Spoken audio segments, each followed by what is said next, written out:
आज समझ लोगों के लिए हम कुछ कहना नहीं चाहते हैं, लेकिन भ्रष्टाचार, बेईमानी, नाइंसाफी, गैर बराबरी सरकार में बढ़ी है। बिहार के इलेक्शन को लेकर के आज एनडीए अपनी सीटें घोषित कर सकता है, क्या उम्मीद? अब उसमें हम क्या कहेंगे?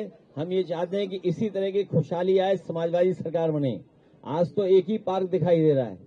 ये राममनोहर लोहिया जी के नाम पर पार्क नेताजी के समय पर बना था, और ये पहला पार्क बना था जिसमें उदाहरण दिया गया था कि एक भी पेड़ काटा नहीं गया था। पहली बार ट्रीज ट्रांसलोकेट किए गए थे, और उसके बाद छोटे लोहिया का बड़ा पार्क बना है जनेश्वर मिश्र जी के नाम पर। जेपीएनआईसी बनाया जयप्रकाश जी के नाम पर, और रिवर फ्रंट लखनऊ की सुंदरता बढ़ाने के लिए बनाया गया था। इस सरकार में केवल काम खत्म करना, रोकना और काम कैसे बर्बाद किया जाए वो कोशिश चलती है। ओम प्रकाश राजभर कह रहे हैं एनडीए में अगर हमें सीटें बिहार में नहीं मिल रही है तो अपने 52 प्रत्याशी पहले फेज में उतार देंगे, तो चुनाव लड़ने की तैयारी में है।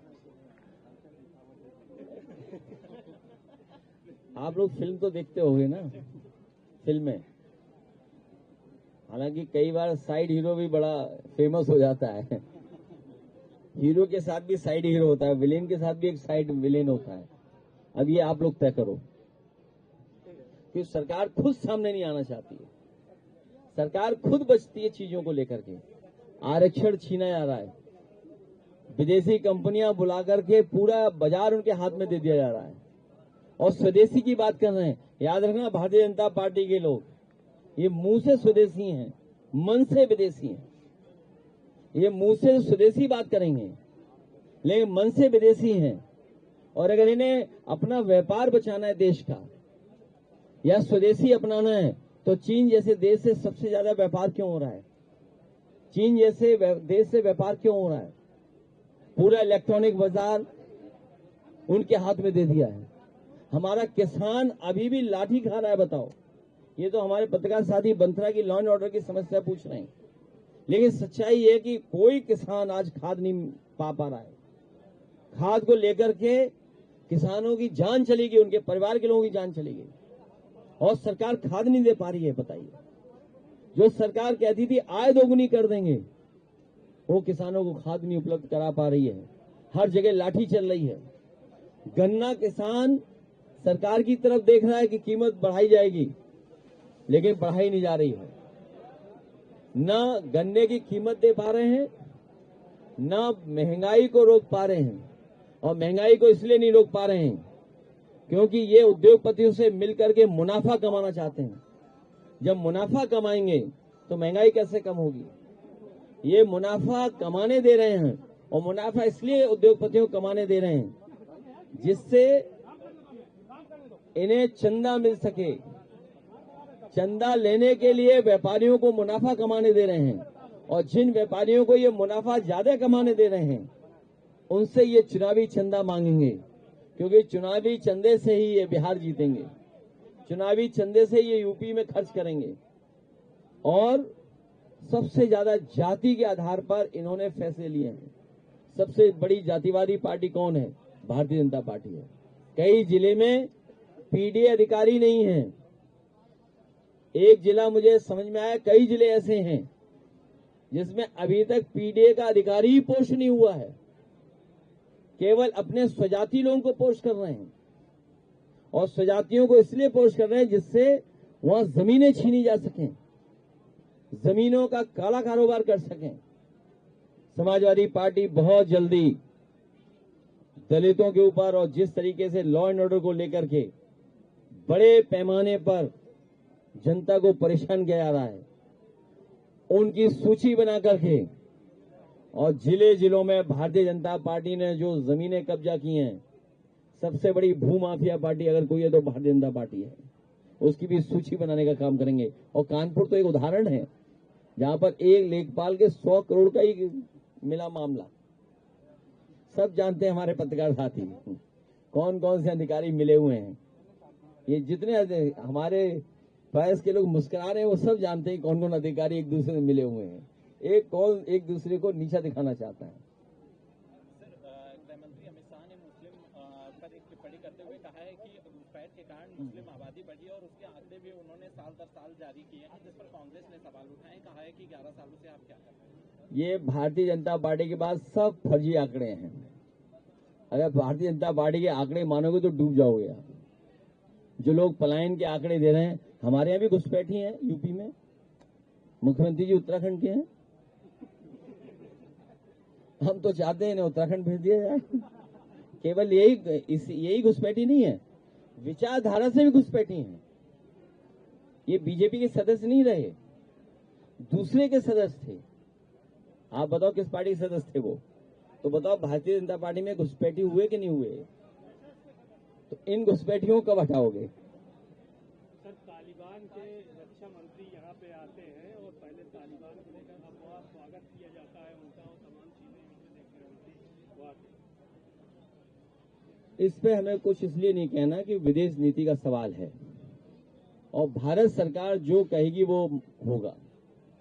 ये जो कुछ हो रहा है वो भारत सरकार के अंतर्गत और पूरे प्रोटोकॉल के साथ हो रहा है। आप किसी भी सरकार का प्रोटोकॉल खत्म नहीं कर सकते हैं। ये हमारे मुख्यमंत्री ना समझे, कुछ जानते ही नहीं है, इसलिए विधानसभा में कुछ कह रहे थे। वो वीडियो चल रहा है, अगर किसी के पास वीडियो तो हमें चला के दिखाओ तो हम प्रेस को दिखा दें। किसी के पास वीडियो हो तो है किसी के मोबाइल पर, जरा दो हमें, हम जरा प्ले करना चाहते हैं, क्योंकि हमारे मुख्यमंत्री को विदेश नीति का ही लेना देना नहीं है। और मुख्यमंत्री जी सदन में क्या कह रहे थे? अब ये विदेश मंत्री तो नहीं है, ये विदेश मंत्री तो नहीं है।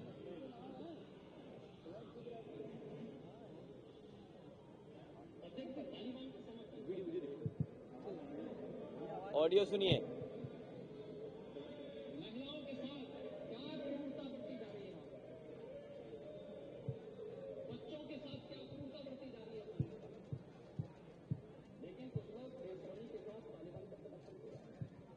इसको बेशर्म कह रही है।